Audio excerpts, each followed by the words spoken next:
चलो बच्चों, तो आज हम लोग गुजराती में चैप्टर नंबर 10 देखें ना, जिसका नाम है जड़ नगरी वेनिस। इनकी लेखिका है मृदुला बहन मेहता और ये एक प्रवास निबंध है। प्रवास निबंध मतलब कि कोई पर्सन जो है वो कहीं घूम कर आए हुए हो, कोई प्लेस पर वो पूरी प्लेस देख कर आए हो और उसके बारे में उन्होंने कुछ लिखा हो, तो वो प्रवास निबंध कहलाता है ना। जड़ नगरी वेनिस वैसा ही जो है वो एक प्रवास निबंध है कि जिनमें लेखिका वो सिटी में होकर आए और उसके बारे में यहाँ डिस्क्राइब करते हैं। वेनिस सिटी सुना है? वेनिस सिटी के बारे में पहले यूरोप में फ्रांस कंट्रीज में जो है वो आई हुई है वेनिस सिटी। उसे जड़ नगरी कहते हैं। जड़ नगरी, वाटर सिटी उसे कहा जाता है। क्यों ऐसा? क्योंकि ये ऐसा शहर है, दुनिया का ये अकेला ऐसा शहर है जो पानी के ऊपर आया हुआ है। पानी के ऊपर जो है वो पूरा का पूरा शहर बना हुआ है। मतलब कि वहां पर जो है वो लिटरली कोई रोड वगैरह नहीं है, बिल्डिंग भी जो है वो पानी के ऊपर बनी हुई है। और रोड एक भी नहीं, वहां पर कोई गाड़ियां नहीं चलती, गाड़ियों की जगह पर वहां पर बोट्स चलती है। कि इतनी सुंदर, दुनिया का सबसे जो है वो सुंदर शहरों में से एक ये है वेनिस सिटी। लोग जो है वो कहते हैं भाई, तरसते हैं कि लाइफ में एक बार जो है वो ये सिटी देखने का मौका मिले। इतनी सुंदर सिटी है ये। और वहां पर लेखिका होकर आए और उसके बारे में वो डिस्क्राइब करते हैं। लेखिका पहले ही कहते हैं कि भाई वेनिस सिटी, ये शहर का नाम याद आते ही जो है वो हमें शेक्सपियर के नाटक याद आते हैं। शेक्सपियर, पता है ना, दुनिया के जो है वो सबसे महान लेखक शेक्सपियर का जो है वो बहुत ही फेमस नाटक merchant of Venice. Merchant of Venice बहुत ही फेमस प्ले है। जिस प्ले में, जिस नाटक में जो है वो वेनिस सिटी के बारे में बहुत अच्छी तरह से डिस्क्राइब किया हुआ है। ये नाटक का नाम ही सुनो, वेनिस सिटी का ही नाम सुनो, तो उसके कैरेक्टर माइंड में आ जाते हैं कि उस नाटक के कैरेक्टर भी इतने स्ट्रांग थे। एंटोनियो, बेसोनियो, शाइलॉक, ये जो है वो उनके कैरेक्टर्स, मर्चेंट ऑफ वेनिस नाम सुनते ही जो है वो कैरेक्टर्स माइंड में आ जाते हैं। इतना शानदार वो प्ले था उनका। लिटरली अगर जो है वो आप लोगों के लिए भी कहता हूँ, कभी जो है वो ये मौका मिले ना, तो शेक्सपियर का ये प्ले जरूर पढ़ना एक बार। ये प्ले, उसकी ये बुक, ये मर्चेंट ऑफ वेनिस के बारे में एक बार जरूर पढ़ना। अगर न पढ़ सको तो उनका जो है वो एक प्ले देखना। आज के टाइम में तो यूट्यूब पे और हर जगह पर फेमस है वो, कि भाई मर्चेंट ऑफ वेनिस, ये प्ले एक बार जरूर देखना, बहुत मजा आएगा। इतना शानदार तरीके से वो लिखा हुआ। तो वेनिस सिटी का नाम लेते ही जो है वो ये शेक्सपियर का वो नाटक याद आ जाता है। लेकिन उस नाटक से भी ज्यादा रियलिटी में जब जो है वो ये सिटी देखो तो उसका मजा ही बहुत और है। कहते हैं ना भाई, लेखिका जब वहां सिटी में पहुंचा ना, तो सिटी में जाने के लिए कोई गाड़ी या कोई ट्रांसपोर्ट तो था नहीं, बोट में जानी पड़ती है। ट्रेन में वो गए थे, लेकिन ट्रेन भी जो है वो एक किनारे तक छोड़ती है और उसके बाद जो है वो बोट में जाना पड़ता है। ये वेनिस सिटी एड्रियाटिक एड्रियाटिक समुद्र है, एड्रियाटिक सी है। उसमें 114 जितने आइलैंड्स आए हुए हैं, टापू आए हुए हैं, मतलब आइलैंड्स। 114 जितने आइलैंड्स हैं और उन आइलैंड्स के बीच में जो है ये एक वेनिस सिटी आई हुई है। पूरा का पूरा शहर वो आइलैंड पे, मतलब पानी के ऊपर जो है वो ये बसा हुआ। उसकी सबसे बड़ी खासियत यही है ना कि पूरे शहर में एक भी रोड नहीं है। रोड की जगह पर वहां पर भी कैनल्स जाती है, मतलब नहर और पानी जो है वो वहां पर बहता है। कोई जो है वो वहां पर रोड नहीं है। भाई वहां पर कोई स्कूटर, कोई मोटर, कोई ट्रक, गाड़ियां कुछ भी नहीं चलती। और वहां पर ट्रांसपोर्ट के लिए एक ही सबसे बड़ा मीन रहता है, वहां की बोट। और वहां की बोट भी कोई सिंपल नहीं है, एकदम आर्टिस्टिक बोट है। वहां की बोट को वहां की लैंग्वेज में गंडोला कहते हैं। क्या कहते हैं? गंडोला। ये गंडोला बोट, लेखिका खुद कहते हैं कि उन्हें ये बोट देखकर हमारे कश्मीर की हाउस बोट याद आती। मैं पता है, हमारे इंडिया में भी कश्मीर में जो वो वहाँ के लेक्स में ये बोट चलती है एक हाउस बोट की तरह। कैसे बड़ी सी बोट होती है, वहाँ पे घर भी बना हुआ। और खास बोट की खासियत तो ये कि दोनों तरफ से पता है एक आर्टिस्टिक जो है वो कुछ बना हुआ होता है। भाई बोट नॉर्मल नहीं होती, उसके ऊपर ऐसे कुछ मोर की तरह, कोई दूसरे बर्ड की तरह बना हुआ, कोई मॉन्यूमेंट बना हुआ उस बोट के ऊपर भी, आगे और पीछे की तरफ। इतनी शानदार कलाकारी से जो है वो बोट बनाई हुई। और भाई यहाँ वेनिस में गंडोला, वो भी जो है वो वैसे ही बनाई गई है। उन्हें जो है वो ये बहुत खुशी मिलती है वहां पर जाने में। दूसरी बात वो ये कहते हैं कि भाई गंडोला सिर्फ वहां पर बैठकर उसमें नाव में बैठने का वही सिर्फ मजा नहीं, लेकिन दूसरी खासियत उसकी ये है कि जो गंडोला चलाने वाले नाविक होते, वो नाविक भी जो है वो उतने ही इंटरेस्टिंग होते। कि वो नाविक भी अपने कस्टमर्स को एंटरटेन करने के लिए, जो नाव में बैठते हैं उन्हें एंटरटेन करने के लिए हमेशा कुछ ना कुछ जो है वो गाते रहते या कोई ना कोई जो है वो इंस्ट्रूमेंट्स बजाते रहते। भाई नाव चल भी रही है और जो नाव चलाने वाला है वो जो है वो कुछ गा भी रहा है, इंस्ट्रूमेंट भी बजा रहा है। तो कहते हैं ना भाई, उसकी और जो है वो ये उसका मजा बढ़ जाती है। वो उसे भी इंडिया के साथ कंपेयर करते हैं कि इंडिया के नैनीताल में नैनीताल सिटी है भाई, वहाँ पर जो है ऐसे ही वहाँ के जो नाविक हैं, नाव में बैठकर वहाँ जो नाविक होते हैं वो नाविक भी इसी तरह से जो है वो गाते बजाते रहते हैं। तो वहाँ वेनिस में जाओ तो उन्हें याद अपने इंडिया की आ रही है, कश्मीर की, नैनीताल की जो है वो याद आ रही थी उन्हें। तो ये जो वेनिस सिटी है ना भाई, इस वेनिस सिटी में मेन अगर देखो तो भाई सिटी के अंडर होते ही एक मेन कैनल है जिसे वहाँ की ग्रैंड कैनल कहते हैं। ग्रैंड कैनल सबसे बड़ी जो है वो नहर। ये नहर शहर में इस तरह से बनी हुई है कि एक मेन कैनल, उसमें से फिर जो है वो दूसरी कैनल हर एक जो है वो जगह पर जाती हुई। हमारे यहाँ पर कैसे होता है ना, सिटी का एक मेन रोड होता है, सिटी का मेन रोड, और फिर उस रोड में से अलग अलग जो है वो दूसरे रोड हर गली में जाते हैं जहाँ पर हमारा घर हो। मेन रोड अलग होता है और हर एक गली में दूसरे रोड अलग होते हैं। वहाँ पर इन सब की जगह पर जो है वो क्या आया हुआ है, पानी आया हुआ है ना। वहाँ पर पानी है, कैनल्स बनी हुई है, और एक मेन कैनल में से दूसरी कैनल्स वहाँ पर तैयार होती हैं। तो ग्रैंड कैनल वहाँ की सबसे अच्छी कैनल है। उस कैनल की खासियत ये है कि भाई दिन के समय में तो भाई वहाँ पर देखना, आसपास की पूरी चीज़ें देखना, उसका तो मज़ा ही अलग है। लेकिन खास रात के समय में, रात के समय में ये कैनल देखो ना, तो कैनल के आसपास जो है वो हमारे यहाँ पर जैसे स्ट्रीट लाइट होती है, वैसे ही वहाँ पर जो है वो ये पोल्स बने हुए हैं, पानी के ऊपर ही वो पोल्स बने हुए हैं, और पूरी कैनल जो है वो लाइट से जो है वो जगमगा उठती है। लेखिका कहते हैं कि वो कैनल ऐसे लगती है कि अगर आप ऊपर से देखो ना, तो ऐसे लगता है कि शहर में जो है वो किसी ने हार पहना हुआ हो, और पूरा जो है वो ये उसका गला कैसे लाइटिंग से जो है वो चमकता हो, मोतियों से चमकता हो, ऐसी वो पूरी की पूरी कैनल लगती है। बरोबर ना, कैनल, पूरी कैनल जो है वो गले के हार की तरह जो है वो सजी हुई लगती है। तो कितने सुंदर जो है वो ये मजा आती होगी। ये तो खुद कहते हैं कि भाई उस सिटी में जाओ तो ऐसा लगता है कि जैसे हम स्वर्ग में पहुंच चुके हो। भाई वहां जैसी जो है वो फीलिंग आती है। भाई हाँ, वो चीज़ जो है वो थोड़ी सी कॉस्टली है। कहते हैं भाई उस गंडोला में बैठना, मतलब उस बोट में बैठना, वहाँ उस कैनल में सवारी करना, भाई वो थोड़ी सी कॉस्टली है, लेकिन फिर भी वहाँ पर जाने वाले लोग जो है वो इसके लिए काफ़ी पैसे खर्च करते हैं, क्योंकि इस सिटी में जाओ और ऐसी ऐसी चीज़ का एक्सपीरियंस ना लो तो फिर वहाँ पे बचा ही क्या। ठीक है ना, तो लोग लोग काफ़ी खर्च करते हैं और इस एक्सपीरियंस का जो है वो सच में मज़ा उठाते हैं। तो वेनिस सिटी अपने से पानी के लिए ही फेमस नहीं है। दूसरी, वेनिस सिटी फेमस है अपनी स्थापत्य कला के लिए, मतलब कि अपने आर्किटेक्चर के लिए, अपने स्कल्पचर एंड आर्किटेक्चर के लिए फेमस है। हमारे इंडिया में कैसे यहाँ पर कितने सारे मॉन्यूमेंट्स बने हुए हैं, बिल्डिंग्स बनी हुई है, स्टेच्यूज बने हुए हैं हमारे इंडिया में, पूरे हर सिटी में कहीं ना कहीं है। वहाँ वेनिस अकेले सिटी में भी जो है वो काफ़ी सारी जो है वो बिल्डिंग्स, मतलब आर्किटेक्चरल बिल्डिंग्स और जो है वो स्कल्पचर्स बने हुए हैं, वो स्थापत्य कला के लिए फेमस है। इनके बारे में भाई, वेनिस की जो है वो स्थापत्य के बारे में, मतलब उसके आर्किटेक्चर, उसके स्कल्पचर के बारे में रस्किन नाम के राइटर ने जो है वो लिखा था। रस्किन नाम के राइटर ने काफ़ी जो है वो बुक्स लिखी थी। रस्किन, रस्किन अगर याद करो ना तो भाई रस्किन बॉन्ड नहीं है, वो अलग है। ये रस्किन अलग है। ये रस्किन जो है वो हमारे इंडिया में फेमस है गांधी जी के लिए। गांधी जी के कनेक्शन से जो है वो फेमस है।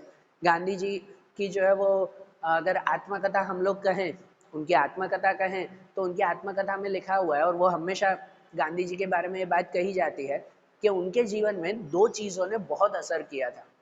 गांधी जी के जीवन में दो चीज़ों ने बहुत असर किया था। एक तो राजा हरिश्चंद्र का नाटक, राजा हरिश्चंद्र का जो है वो नाटक, उन्होंने बुक पढ़ी थी और नाटक भी देखा था उसका, कि जिसमें जो है वो वहीं से ही गांधी जी ने सच बोलना सीखा था, राजा हरिश्चंद्र से। और दूसरी चीज रस्किन की book unto the last, unto the last, ये रस्किन की बुक थी, और गांधी जी ने कहा था कि इस बुक का भी उनके लाइफ पे बहुत इफेक्ट हुआ था। तो उस गांधी जी के कनेक्शन से हम रस्किन को जानते हैं। पर रस्किन सिर्फ अनटू दी लास्ट के लिए फेमस नहीं है। रस्किन ने वेनिस सिटी के ऊपर, उसके जो है वो आर्किटेक्चर, उसके स्कल्पचर के ऊपर बहुत सारी बुक्स लिखी है। रस्किन को हमेशा वेनिस सिटी में ही रहना पसंद था, और उन्होंने उनके बारे में ही बहुत सारी चीज़ें लिखी हैं। तो कितनी बार लोग जो है वो रस्किन को चिढ़ाते भी हैं कि ये वेनिस सिटी जो है वो रस्किन की वाइफ की तरह है।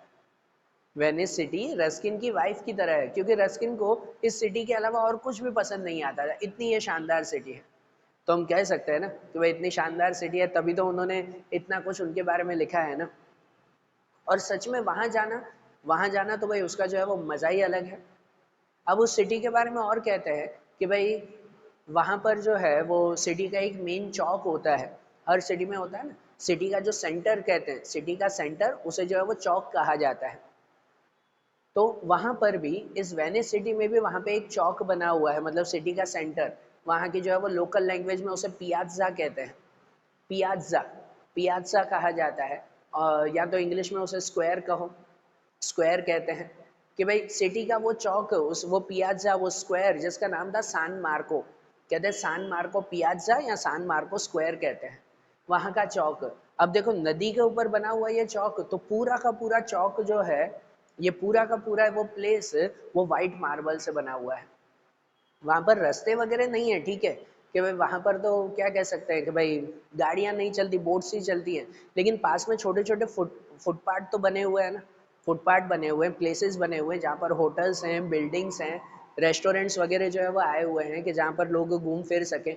बाकी हाँ, कहीं दूसरी जगह पर जाना हो तो वो पानी के थ्रू ही जाना पड़ता है। बाकी कुछ कुछ प्लेसेस तो वहाँ पर है ना, जैसे वहाँ का सान मार्को प्लेस है, ये सान मार्को स्क्वायर, पूरा चौक। हमारे शहर में भी जैसे चौक है, सिटी का मेन सेंटर कहलाता है, तो आप जस्ट इमेजिन करो कि वो मेन सेंटर पूरा का पूरा वाइट मार्बल से बना हुआ हो तो कैसे लगे। ये पूरा जो है वो ये चौक, उसकी ज़मीन वाइट मार्बल से बनी हुई है। और आसपास अगर देखो ना, तो आसपास जो है वो हर जगह पर रेस्टोरेंट आए हुए हैं, और उन रेस्टोरेंट में जो है वो अलग अलग तरह के जो है वो क्या कहते हैं, कस्टमर्स कहो, जो बाहर के जो फॉरेनर्स यहाँ पर घूमने के लिए आते हैं, वो अक्सर रेस्टोरेंट के बाहर ही बैठते हैं। वहाँ के रेस्टोरेंट वाले रेस्टोरेंट के बाहर ही जो है वो रंग बिरंगी कुर्सियाँ रख देते हैं, क्योंकि इतनी सुंदर सिटी, उसमें रेस्टोरेंट के अंदर बैठने की भी जैसे इच्छा ना हो कि भाई वहाँ बाहर बैठ कर ही क्यों ना उसका मज़ा लिया जाए, ठीक है ना। तो वहाँ पर जो है वो हर कोई, वहाँ पर जो दूसरे जगह से आते हैं, वो वहाँ पर खाने पीने का मज़ा उठाते हैं और पूरा का पूरा स्क्वायर वो देखते हैं। अब वहाँ स्क्वायर में दूसरी खासियत ये है कि जो पूरा चौक होता है, एक तो वाइट मार्बल से बना हुआ, दूसरा वहाँ कोई गाड़ियाँ ना चले, मतलब लोगों को वहाँ पर अगर घूमना भी है, पूरे सब रेस्टोरेंट बिल्डिंग्स वगैरह, तो पैदल पैदल ही घूमना पड़े उन्हें, क्योंकि गाड़ियाँ तो वहाँ चलती ही नहीं हैं। तो इसलिए वहाँ का जो है वो मज़ा ही अलग है। अब इनके बीच में जो है वो लेखिका कहते हैं कि भाई वो भी वहाँ गए थे रेस्टोरेंट में, वहाँ पे चाय पी थी, तो उन्हें चाय जो है वो वहाँ की सही नहीं लगी। और एक ऐसे ही बीच में एक टॉपिक देते हैं कि भाई कौन कौन सी चीज़ें कहाँ कहाँ पर फेमस है, वो लेखिका अपने एक्सपीरियंस से बताते हैं कि लेखिका अलग अलग देशों में घूमे हुए हैं और कहाँ पे जो है वो कौन सी चीज़ फेमस है, वो अपने एक्सपीरियंस से बताते हैं। वो कहते हैं कि भाई चाय तो इंग्लैंड की, चाय तो भाई इंग्लैंड की जो है वो सबसे ज़्यादा फेमस है। इनके अलावा कॉफ़ी यूरोप की, कॉफ़ी यूरोप में फेमस है। आइसक्रीम जो है वो इटली और स्विट्ज़रलैंड की, आइसक्रीम इटाली और स्विट्ज़रलैंड की फेमस है। भाई इटाली के आइसक्रीम के सामने तो और कोई ना टिक सके, ऐसा लेखिका कहते हैं। और स्विट्ज़रलैंड, स्विट्ज़रलैंड में दूसरी चीज़ फेमस है चॉकलेट, चॉकलेट जो है वो स्विट्ज़रलैंड के फेमस है। तो वो अपने एक्सपीरियंस से बताते हैं, वो जो जो देश घूमे हुए हैं वहाँ पे कौन कौन सी चीज़ें फेमस है, सबसे ज़्यादा खाने पीने लायक है, वो अपना एक्सपीरियंस बताते हैं वो, बराबर। अब सान मार्को स्क्वायर में वो जो चौक में बैठे हुए हैं, उसकी दूसरी चीज़ वो डिस्क्राइब करते हैं कि इस चौक के बीचों बीच ही जो है वो एक पोल आया हुआ है, और उस पोल के आसपास जो है वो बहुत सारे कबूतर बैठे हुए हैं। हमारे यहाँ पे होता है ना, हमारे यहाँ गुजरात में जो है वो उसे चबूतरो कहते हैं, पता है ना, चबूतरो कहते हैं। गांव में अक्सर होता है, गांव के बीचों बीच एक पोल जैसा बना देते हैं, और उसके आसपास उसके ऊपर जो है वो ये कबूतर वगैरह पंखी वगैरह आकर बैठते थे, दाना खाते थे वहाँ पर। तो वैसे ही वहाँ पर भी है, उस चौक के बिल्कुल बीचों बीच जो है वो वहाँ पर एक पोल आया हुआ है, जहाँ पर बहुत सारे हजारों की संख्या में वहाँ पर जो है वो कबूतर बैठते हैं। और वो कबूतर भी वहाँ के लोगों से जो है वो कोई डरते नहीं, मतलब लोग भी जो है वो वहाँ पे पास में जाके बैठ जाते हैं। खासकर बच्चों के लिए एक बहुत बड़ा अट्रैक्शन होता, लोग भी जो है वो वहाँ पर जाकर बैठ जाते हैं। बच्चे जो है वो खुद अपने हाथ से उन कबूतरों को खाना खिलाते, वो भी उनके हाथ पर बैठकर खाते, कोई कंधे पर, कोई सर पर जो है वो बैठ जाता। तो कहते हैं वो कबूतर भी जो है वो जैसे वहाँ के लोगों से नहीं डरते। तो ये बात देखकर लेखिका जो है वो एक टोन मारते हैं, मतलब एक इनडायरेक्टली जो है वो कहते हैं उन्हें जो है वो ये सीन देखकर बहुत अजीब लगा कि जैसे हमारा देश है, हमारा भारत देश है, वो इनडायरेक्टली कहना चाहते हैं कि हमारा भारत देश है, कि जहाँ देश में जो है वो ये पशु पंखियों की हम लोग प्रेयर करते हैं, उनकी रिस्पेक्ट करते हैं, है ना, पशु पंखियों की रिस्पेक्ट करते हैं हम लोग, कितने जो है वो जानवरों की प्रेयर भी करते हैं हम लोग। लेकिन फिर भी हमारे खिड़की पर, हमारे घर में जो है वो अगर कोई कबूतर आ जाए ना, तो उन्हें जो है वो हम बैठने भी नहीं देते और हट हट करते रहते हैं, है ना। 2 मिनट अगर जो है वो कबूतर 2-5 मिनट से ज़्यादा खिड़की पर आकर अगर आवाज़ करे ना, तो हमारे सर में दर्द होने लगता है। है ना? हम जानवरों की इतनी रिस्पेक्ट करते हैं, फिर भी अगर ऐसे कबूतर जैसे सुंदर पंखी भी हमारे घर में आ जाए ना तो हमें पसंद नहीं आता। और वही उसका अपोजिट है कि वो कहते हैं ये वेनिस जैसी सिटी, भाई यहाँ पर तो लोग जो है वो नॉनवेज खाने वाले, कबूतर को भी काट कर खाने वाले लोग हैं यहाँ पर, ऐसे है। और इनका शिकार करना भी यहाँ पर जो है वो कोई कोई बंदिश नहीं है। लोगों को जो है वो इजीली बंदूकें भी मिल जाती हैं कि भाई इन पंखियों का शिकार कर सकें। इसके बावजूद भी यहाँ के लोग जो है वो पंखियों को इतनी रिस्पेक्ट देते हैं। तो ये कितनी बड़ी आयरनी जो है वो ये क्रिएट करते हैं हमारे यहाँ पर, जहाँ पर जो है वो उनकी रिस्पेक्ट कही जाती है लेकिन दी नहीं जाती। सिर्फ नाम से हम पशु पंखियों की जो है वो ये पूजा करते हैं, लेकिन घर में कबूतर आ जाए तो उसे हट हट करते हैं। और वो लोग जो पंखियों को खाते भी हैं वो भी जो है वो उनकी इतनी रिस्पेक्ट कर रहे हैं। ठीक है ना? तो ये ऐसा नज़ारा देखकर, इस तरह से कबूतरों का ये नज़ारा देखकर लेखिका को भी जो है वो बहुत अजीब लगा। इनके बाद उसी सान मार्को स्क्वायर में जो है वो देखते हैं कि भाई उसी उसी चौक के एक किनारे पर जो है वो एक चर्च आया हुआ है, सान मार्को चर्च, एक देवड़ कहते हैं वो चर्च। वो भी जो है वो आर्किटेक्चरल स्टाइल में एक बहुत ही जो है वो शानदार बना हुआ वहाँ पर चर्च है। कहते हैं चर्च में एंटर होते ही बाहर एंट्रेंस पे गेट पर जो है वो दो दो हॉर्सेस के स्कल्पचर बने हुए, कैसे मेन गेट के दोनों तरफ जो है वो हॉर्सेस के स्कल्पचर। और वो स्कल्पचर इतने शानदार बने हुए हैं, वो हॉर्सेस इतने रियल लग रहे हैं, भले मूर्तियां हैं लेकिन फिर भी इतने रियल लग रहे हैं कि जैसे जो है वो अभी वो दौड़ना शुरू कर देंगे। भाई इतने शानदार जो है वो ये उसकी तो एंट्री है। और अंदर जाओ, कहते हैं चर्च के अंदर जाओ, तो अंदर जाकर जो है वो वहाँ पर कहते हैं ना भाई आंखें जो है वो चौंक जाएं, इतनी शानदार वहाँ पर चर्च बना हुआ है। उन चर्च की खासियत यह है कि चर्च के हर जगह पर जो है वो ये पेंटिंग्स बनी हुई है, वहाँ पर भी हर जगह पर पेंटिंग्स बनी हुई है। अब वहाँ पर वेनिस में जाओ ना तो उसकी दो खासियत है, वहाँ की पेंटिंग्स और इन स्कल्पचर्स की, आर्किटेक्चर की जो है वो दो खास बातें हैं। वहाँ पर ज़्यादातर पेंटिंग है ना मोज़ेक पेंटिंग कहते हैं। मोज़ेक पेंटिंग क्या कहते हैं कि एक पर्टिकुलर टाइल्स लेकर उन टाइल्स में जो है वो ये कार्विंग की जाती है, वाइट कलर के मार्बल या टाइल्स होते हैं ना उनके ऊपर कार्विंग की जाती है, वो मोज़ेक पेंटिंग कहते हैं। उसके ऊपर कलर करते हैं, कार्विंग करते हैं, तो कैसे वो पेंटिंग जैसे जो है वो ये उस पत्थर से बाहर निकल आती हो, 3D जैसा लगता हो, ऐसी पेंटिंग्स वहाँ पर जो है वो बनी हुई है। एक वो खासियत। और दूसरी बात ये कि भाई हम लोग यहाँ पर कोई म्यूजियम में कोई प्लेस में जाओ तो पेंटिंग्स कहाँ पे होती है, चारों दीवालों पे लगाते हैं, है ना, दीवालों पे पेंटिंग्स वगैरह लगाते हैं। वहाँ की खासियत ये है कि दीवालों के साथ साथ ऊपर छत पर भी पेंटिंग लगाई जाती है, छत पर भी, कि इंसान जो है वो ये ऊपर पूरे छत में भी वो पेंटिंग्स देखता रहे। तो वो उस चर्च में गए ना तो उस चर्च में इतनी शानदार जो है वो वहाँ की पेंटिंग्स बनी हुई थी। उस चर्च के पास में जो है वो एक बहुत बड़ा घंट लगा हुआ था। पहले के टाइम राजा महाराजाओं का टाइमिंग होता था ना, तब जो है वो ये कोई क्लॉक वगैरह घड़ी वगैरह नहीं होती थी, तो क्या करते पता है, कोई राजा का एक नगर होता तो उस नगर के बीचों बीच जो है वो एक बड़ा सा घंट रख देते, बड़ी सी घंटी जो है वो रख देते। और उसके पास में एक या दो इंसान को जो है वो बिठा देते, उन इंसानों को मूर कहते हैं, मूर, मूर उसे कहा जाता। वो क्या करते कि पर्टिकुलर जो है वो ये टाइमिंग गुजरे ना, पर्टिकुलर टाइमिंग गुजरे, वो अपनी कैलकुलेशन करते, उनके हिसाब से टाइम गुजरे ना, और वो उस घंट को जोर से बजाते। क्या भाई अगर दिन का 1 बजा है तो एक बार वो घंट बजाते, 2 बजा है तो 2 बार बजाते उसे। तो गांव में सबको पता चलता कि ये टाइम हुआ है। ये तो पहले राजा महाराजाओं की बात थी, लेकिन कहते हैं कि वेनिस सिटी में ये कल्चर आज भी है। उस चर्च के बिल्कुल पास ही जो है वो ऐसे एक बहुत बड़ा घंट रखा हुआ है, और जहाँ पर जो है वो 2 मूर भी रखे हुए हैं, जो उन्होंने कहा कि शाम के 7 बजे थे और उन्होंने एग्जैक्ट जो है वो ये 7 बार वहाँ पर घंट बजाया था। तो ऐसा कल्चर भी तो वहाँ पर है ना।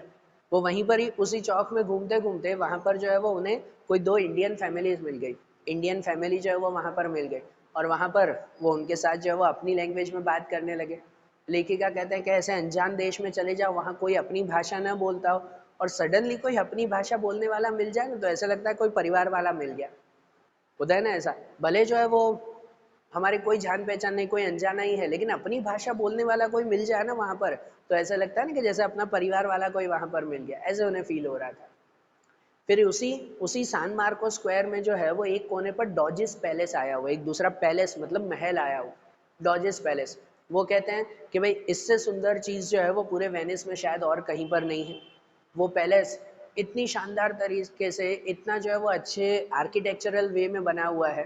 वो कहते हैं कि उस पैलेस में एंटर होते ही वहाँ पर पूरे महल में हर जगह पर जो है वो क्या कहते हैं बड़ी बड़ी पेंटिंग्स बनाई हुई हैं। और वही वो पेंटिंग्स भी वैसे ही या तो ज़्यादातर मोज़ाइक पेंटिंग्स हैं या तो जो है वो कलर पेंटिंग्स, और पेंटिंग्स इतनी शानदार लग रही थी कि जैसे जो है वो आज की आज बनाई हुई हो। सालों पहले बनी हुई पेंटिंग्स वो भी जो है वो इतनी शानदार लग रही थी जैसे आज ही जो है वो ये पेंटिंग तैयार की गई हो। और इन पेंटिंग्स में भी जो है वो पूरी दीवार पे, चारों दीवारों पे तो ठीक है, ऊपर छत पर भी जो है वो पेंटिंग लगी हुई। पूरे महल में जो पेंटिंग्स थी, ज़्यादातर पेंटिंग या तो जीसस क्राइस्ट के ऊपर थी, जीसस क्राइस्ट के बचपन और उनकी लाइफ स्टोरीज के बारे में ज़्यादातर पेंटिंग्स थी, या बाकी की पेंटिंग्स थी वो थी कि जो वेनिस सिटी के पहले के किंग्स थे, राजा महाराजा थे, बराबर ना, उस फ्रांस के और यूरोप के जो भी राजा महाराजा थे उनकी जो है वो महानता की कहानियाँ लिखी गई थी। तो ये पेंटिंग या जीसस क्राइस्ट या तो किंग्स के ऊपर जो है वो बनी हुई पेंटिंग्स थी। वो पेंटिंग इतनी शानदार कि लेखिका उन्हें कहते हैं कि भाई ये पूरा खाली एक पैलेस, एक महल खाली अगर जो है वो ध्यान से देखना और अच्छी तरह से ऑब्जर्व करना हो ना, तो पूरा हफ्ता निकल जाए खाली एक महल को देखने में। और कहते हैं हमें टाइमिंग के अकॉर्डिंग जो है वो सिर्फ 2 घंटे में पूरा महल घूमकर और बाहर निकलना था। तो सोचो वो महल कितना शानदार होगा कि जिसमें लेखिका कह रही हैं कि भाई खाली महल को, एक महल की सब पेंटिंग्स को देखने में पूरा हफ्ता निकल जाए। और वो कहते हैं कि 2 घंटे में उन्हें जो है वो निकलना पड़ा, तो कितना जो है वो अफसोस हो कि भाई इतनी दूर जाकर भी इतनी शानदार चीज़ें उतावल उतावल में देखनी पड़ती है। क्योंकि वो खुद कहते हैं ना कि भाई वहाँ पर रहना करना, भाई एक हफ्ते तक रहना करना भी तो इतना कॉस्टली हो जाता है ना, कि एक एक चीज़ के लिए अगर इतना इतना टाइम ही निकाले तो वहाँ पर खर्चा बहुत ज़्यादा बढ़ जाता है। तो ये वेनिस सिटी अपने स्कल्पचर आर्किटेक्चर के लिए सच में बहुत फेमस है, और आज से नहीं हमेशा से। इनमें इनके रिलेटेड शेक्सपियर का एक और जो है वो ये नाटक वो याद कर दे, स्टार्टिंग में मर्चेंट ऑफ वेनिस के बारे में तो समझा ही, एक और नाटक याद करते हैं शेक्सपियर का, एक नाटक ऑथेलो। शायद आप लोगों ने जो है वो सुना हो, ये शेक्सपियर का एक बहुत फेमस जो है वो नाटक है ऑथेलो। ऑथेलो की खासियत ये है, कहते हैं ना भाई अक्सर कोई स्टोरी की एंड होती है ना तो हैप्पी एंडिंग कहते हैं, हैप्पी एंडिंग होती है। ऑथेलो ऐसी स्टोरी है कि जिसकी एंडिंग जो है वो बहुत ज़्यादा सैड एंडिंग है, बहुत ज़्यादा सैड एंडिंग कही जाती है। क्योंकि ये ऑथेलो जिसने भी ये प्ले देखा हो या पढ़ा हो, मैंने खुद देखा भी है और पढ़ा भी है, इसलिए जो है मैं बोल रहा हूँ कि उसके लास्ट की जो है वो कुछ सीन देखकर वो लिटरली जो है वो ये ऐसा लगता है कि नहीं कहते वो गूस बम्प आ जाते हैं। भाई बहुत जो है वो दुख होता है कि भाई ये स्टोरी का एंड जो है वो इस तरह से हुआ, लेकिन बहुत शानदार हुआ। उनके main character Othello, main character उनकी वाइफ डेस्डेमोना, उस स्टोरी का विलेन इयागो, भाई वो स्टोरीज जिसने देखी हो तो माइंड में से कभी वो कैरेक्टर ना हटे, इतने शानदार वो कैरेक्टर्स थे। ऐसे ही बेसिकली जो है वो बता रहा हूँ कि उस पूरी स्टोरी का एंड जो है, वो पूरी स्टोरी का एंड वो इस वेनिस सिटी में ही डिस्क्राइब हुआ था। तो स्टोरी जब रीड करते हैं ना तो उस वेनिस सिटी का पूरा डिस्क्रिप्शन जो है वो स्टोरी में आता है। उन स्टोरी में ऑथेलो मेन कैरेक्टर हैं और इयागो जो है वो विलेन है, कि जिसमें इयागो ऑथेलो को उनकी ही वाइफ डेस्डेमोना के खिलाफ जो है वो भड़काता है, और गुस्से में आकर ऑथेलो अपनी ही वाइफ डेस्डेमोना का आखिरी में खून कर देता है, अपनी ही वाइफ को जो है वो ये चाकू मार देता है। और जब वो ऑथेलो को पता चलता है कि भाई उसने गलती कर दी, कि भाई इयागो ने भड़काया है, विलेन के बारे में आखिरी में असलियत पता चलती है, तो जैसे उसने वाइफ को मारा ना उससे 10 गुना ज़्यादा बुरी तरह से वो उस विलेन को मारता है, और आखिरी में दुख में वो खुद को भी मार देता है, खुद की भी आत्महत्या कर देता है। स्टोरी के 3 मेन कैरेक्टर और तीनों की एंड में डेथ हो जाती है, तो कहते हैं ना सबसे सैड एंडिंग जो है वो इस ऑथेलो की मानी जाती है। और वेनिस जैसी सिटी में जाओ ना और वहाँ पर उसके स्कल्पचर्स को देखो तो लिटरली जिसने भी ये स्टोरी पढ़ी हो या देखी हो तो उसे जो है वो ये चीज़ें ज़रूर याद आ जाती है। वेनिस में जाओ और ऑथेलो की याद ना आए तो फिर क्या हो सकता है फिर। और उस सिटी के बारे में वो कहते हैं कि भाई ये सब चीज़ें घूम कर उसके बाद वही वो गंडोला में बैठकर वो जा रहे थे, क्योंकि गाड़ियाँ तो वहाँ चलती नहीं, बोट में बैठकर ही वो जाना पड़ता। तो वो ग्रैंड कैनल से जब वो गुजर रहे थे ना तो वहाँ की वेनिस सिटी की आर्टिस्टिक जो है वो ये बिल्डिंग्स, पूरे शहर की बिल्डिंग, वो भी जो है वो कोई कम खास नहीं है भाई, इतनी है जो है वो ये स्पेशल बिल्डिंग्स वहाँ पर बनी हुई है। वो खुद कहते हैं कि भाई रात के समय तो वो तो नज़ारा ही अलग है। स्टार्टिंग में भी उन्होंने बताया कि पूरी कैनल एक जो है वो एक हार की तरह लगती है, गले के हार की तरह, लेकिन दिन के समय भी जो है वो ये उतनी ही शानदार लगती है। वो कह रहे हैं कि भाई उस सिटी में आप जाओ तो पास में बिल्डिंग्स देखते जाओ तो एक देखो एक भूलो, इतनी शानदार वो बिल्डिंग्स है। एक बिल्डिंग इतनी शानदार लगे, आगे दूसरी बिल्डिंग देखो वो उससे शानदार कि हम पिछली वाली भूल जाए, इतनी अच्छी जो है वो वहाँ की ये सिटी की बिल्डिंग्स भी हैं। अब ये सब के बारे में तो उन्होंने बताया, लेकिन अब जो है वो अपने कुछ एक्सपीरियंस भी बताते हैं हमें कि जहाँ पर वो उस सिटी में गए तो उनके साथ कैसे कैसे एक्सपीरियंस। अक्सर कोई भी जगह पर घूमने जाओ तो वहाँ पे कैसे कुछ कुछ ऐसी बातें हो जाती है जो लाइफ टाइम याद रह जाती है, वैसी कुछ बातें उनके साथ भी हुई। वो कहते हैं अक्सर वो जो है वो कहीं पर भी घूमने जाते हैं ना अलग अलग देशों में, तो उनके भाई के साथ उनकी फैमिलीज के साथ जाते हैं, लेकिन इस बार ये लेखिका और इनके हस्बैंड वो दोनों अकेले ही यहाँ वेनिस सिटी में आए थे। तो होटल का अरेंजमेंट वगैरह जो है वो इनके भाई ने पहले ही सब जो है वो करवा दिया था, लेकिन यहाँ मेन प्रॉब्लम थी वो थी लैंग्वेज की प्रॉब्लम, कि भाई इन्हें जो है इन्हें वो वहाँ की भाषा नहीं आती थी, वहाँ की जो है वो फ्रेंच भाषा या इटालियन भाषा वहाँ पर चलती थी, वो इन्हें आती नहीं थी, इन्हें इंग्लिश भाषा, और वहाँ के लोगों को जो है वो इंग्लिश भाषा नहीं आती थी, तो इसी वजह से लैंग्वेज की प्रॉब्लम हुई। अब जैसे वो होटल में पहुँचे ना पहले दिन, होटल में जैसे चेक इन करते हैं तो अक्सर होता है कि कोई भी होटल में जाओ तो वहाँ पे वो आपसे पासपोर्ट मांगते हैं, और पासपोर्ट्स का जो है वो अपने रजिस्टर में नोट डाउन करके आपको पासपोर्ट वापस कर देते हैं। लेकिन यहाँ वो होटल में पहुँचे ना तो होटल वाले ने इनसे पासपोर्ट तो मांगा, नोट डाउन किया, लेकिन पासपोर्ट वापस दिया ही नहीं। इन लोगों को पासपोर्ट ही जो है वो वापस नहीं दिया, और ये जो है वो घबरा गए। अब लैंग्वेज की प्रॉब्लम जैसे जैसे पता चला कि उन होटल की पॉलिसी है कि वो पासपोर्ट नहीं देंगे। अब बिना पासपोर्ट पूरे शहर में घूमना, आप दूसरे देश में कहीं जाते हो ना तो पासपोर्ट आपका सबसे बड़ा हथियार रहता है। बिना पासपोर्ट मतलब समझो आप फंस गए वहां पर, ऐसी हालत हो जाती है। तो इसलिए पासपोर्ट ही नहीं रहा तो ये तो घबरा गया ना, लेखिका तो घबरा गया ना। अब पता चला कि भाई इन्होंने जहाँ से टिकट्स और होटल्स बुक करवाई थी ना, अमेरिकन एक्सप्रेस नाम की कंपनी थी, तो उस कंपनी से उन्होंने कांटेक्ट किया, वहां पर वो पहले गए कि भाई होटल में ऐसी प्रॉब्लम है। तब वहां जाकर जो है वो बातचीत की तो थोड़ा क्लियर हुआ उन्हें कि भाई कोई बात नहीं, यहाँ के होटल की ऐसी पॉलिसी होगी इसलिए उन्होंने पासपोर्ट रखा है, पर वो वापस आपको दे देंगे, और कोई चिंता मत करना, अगर कुछ हुआ भी तो हम बैठे हैं। अब दूसरे देश में कोई ऐसा सपोर्ट मिल जाए, उस कंपनी ने सपोर्ट दिया कि कोई चिंता मत करो, पासपोर्ट उन्हें दे दो, अगर कुछ हुआ भी तो हम बैठे हैं, तो उन्हें राहत मिली ना कि चलो अनजाने देश में अनजाने शहर में कोई है तो सही ना, सपोर्ट तो मिल रहा है। बरोबर। अब वैसे ही किसी दिन जो है वो ये अपनी होटल से जो है वो ये बाहर जा रहे थे, तो वहाँ पर जो है वो लोग अपनी लैंग्वेज को जो है वो बहुत इंपॉर्टेंस देते हैं। वो लैंग्वेज का एक पूरा पॉइंट डिस्क्राइब करते हैं कि वहाँ के लोगों को अपनी लैंग्वेज की बहुत इंपॉर्टेंस है, वो दूसरी लैंग्वेज यूज़ नहीं करते। मतलब वहाँ पर जो हर होटल के बोर्ड, हर शॉप के बोर्ड, जो भी साइन बोर्ड वगैरह थे, वो सभी इंग्लिश में नहीं, लेकिन वहाँ की लोकल लैंग्वेज में ही जो है वो लिखे जाते थे। वहाँ की लोकल लैंग्वेज में हर एक चीज़। तो इन्हें तो वो लैंग्वेज आती नहीं थी, तो पढ़ना लिखना थोड़ा मुश्किल था ना।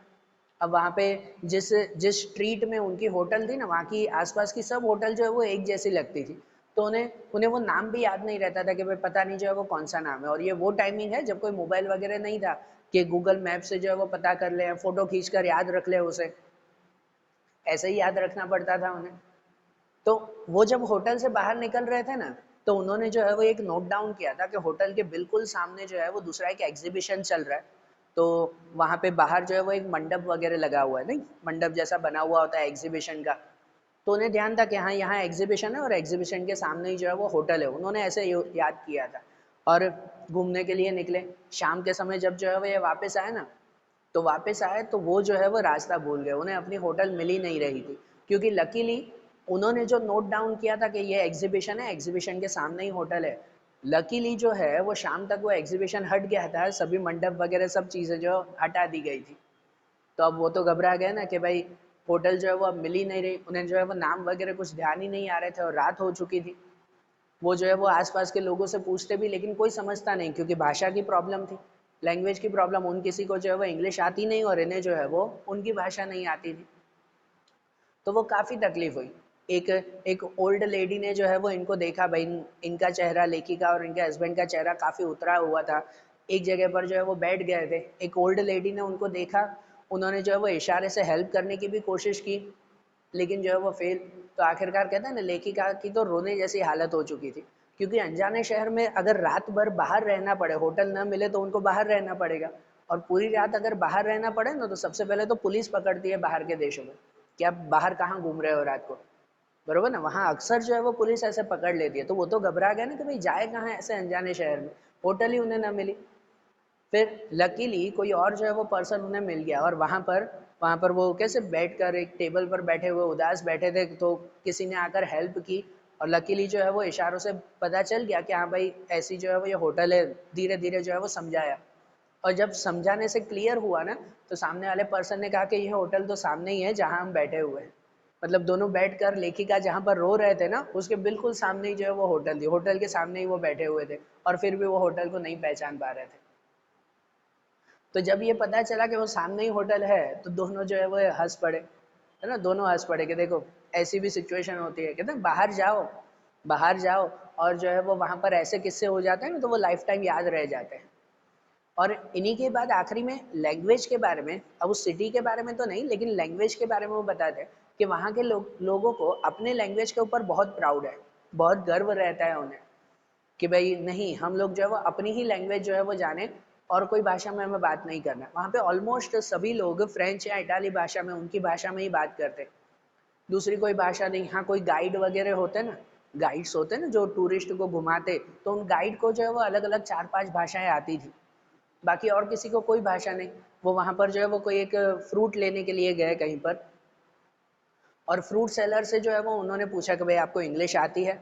अब फ्रूट सेलर को आती भी थी इंग्लिश, लेकिन फिर भी कहा कि अगर आपको फ्रेंच भाषा आती है तो आप फ्रेंच में बात करो, मुझे इंग्लिश में बात नहीं करनी, भले आती है। देखो, वहाँ के लोगों को अपनी लैंग्वेज के ऊपर इतना गर्व है कि भले मुझे आती है, लेकिन मुझे उस भाषा में बात नहीं करनी, मुझे तो अपनी भाषा में ही बात करनी, ये गर्व है। और कहते हैं कि भाई अक्सर इंडिया को छोड़कर जो है वो बाहर के सभी देशों में जो है वो ये चीज़ें होती है कि वो लोग जो है वो अपनी भाषा पे गर्व करते हैं। एक भारत जैसा ही देश है कि जहाँ पर हम अपनी भाषा छोड़कर इंग्लिश भाषा सीखते हैं, बाकी कोई देश में जो है वो ये ऐसी सिचुएशन नहीं आती। ये लेखिका खुद कहते हैं कि भाई ये जो है वो ये केन्या के, इनका बॉर्न केन्या में हुआ है, बराबर है, इंडियन नहीं है, केन्या में है, इनका रूट इंडिया क्या है ऐसे समझे। केन्या में इनका बॉर्न हुआ है, और वहाँ पर जो है वो ये क्या कहते हैं, कहीं एक बार वो अफ्रीका जैसे देश में घूमने के लिए गए, और वहाँ पर सिक्योरिटी जो चेकिंग होती है ना, तो वो सिक्योरिटी चेकिंग वाला जो है वो इनका पासपोर्ट देखकर कहता है कि आप तो केन्या के हो ना, तो आपको स्वाहिली भाषा नहीं आती। उन्होंने उस भाषा में बात की, स्वाहिली वहाँ की भाषा, भाई आपको स्वाहिली भाषा नहीं आती? तो लेखिका ने कहा कि हाँ भाई मुझे आती है।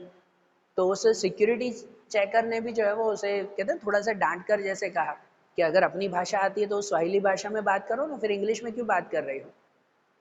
तो ये पूरी दुनिया का जो है वो रूल है, या समझो वहाँ के लोग पूरी दुनिया में बाहर जो है वो लोग अपनी भाषा को इतनी रिस्पेक्ट देते हैं कि नहीं भाई, हमें अपनी भाषा आती है तो हम दूसरों की भाषा क्यों बोले, हमारी भाषा ही जो है वो सबसे बेस्ट है। कहते हैं सिर्फ इंडिया जैसा ही देश है जो अपनी भाषा छोड़कर जो है वो पराई भाषा को हमेशा अपनाता है और उसमें गर्व मानता है। हमारे लोगों को गुजराती हिंदी नहीं आती ना, तो कोई प्रॉब्लम नहीं, इंग्लिश नहीं आए तो हमें शर्म लगती है। बताओ, ऐसा है हमारा देश। यहाँ तक लेखिका खुद आखिरी एक बात बताते हैं कि भाई इनके कोई रिलेटिव जो है वो बाहर के इंग्लैंड के देश में रहते हैं, और वहाँ से वो यहाँ पर आए थे, और यहाँ पर आकर भाई इनके घर वालों से पता चला कि यहाँ इंडिया में बच्चों को क्या कहते हैं 5th-6th स्टैंडर्ड से ही जो है वो इंग्लिश सिखाई जाती है। भाई उस वक्त की बात जब ये लेसन लिखा हुआ था, 5th-6th स्टैंडर्ड से ही जो है वो इंग्लिश सिखाई जाती है।